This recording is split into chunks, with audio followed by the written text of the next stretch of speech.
Tayo mga ka-P-Trip, magsasegregate tayo ng basura. Kanina, nandito sa lagayan mga ka-P-Trip. Ligay ko lang talaga dito para makita nyo kung paano tayo mag-segregate, di ba? Dito kasi sa lugar namin mga ka-P-Trip, segregate talaga mga ka-P-Trip eh. Literal talaga. Nakita nyo itong styro na to? Bawal ito isama dito sa mga plastic. Diyan muna. Wait lang. Ito plastic mga ka-P-Trip. Ito plastic talaga yan. Yan. Tatanggalin ko pa yung papelere. Yung mga kapitid ko. Dito yan. Kasi ito, dito. Ganyan lagi. Everyday ko ginagawa. Yan mga kapitid ko. Hindi pwede. Magkasama-sama. Tignan mo mga kapitid ko. Talagang hinahalukay ko pa yan. O, yung papel. Dito yan mga kapitid. O, plastic. Dito.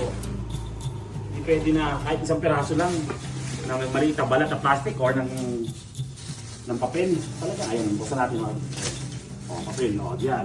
May scotch tape, tanggal natin. Makalas na masabi. Ayan, mga kapatid, mahirap na, baka hindi tayo makunan ng basura eh. Oops, issues. Ganyan talaga ang mahirap na inaabot ko mga kapatid. So, paano mga kapatid? Mamaya na ulit ha. Good vibes only. Okay, ni Kuya Phil.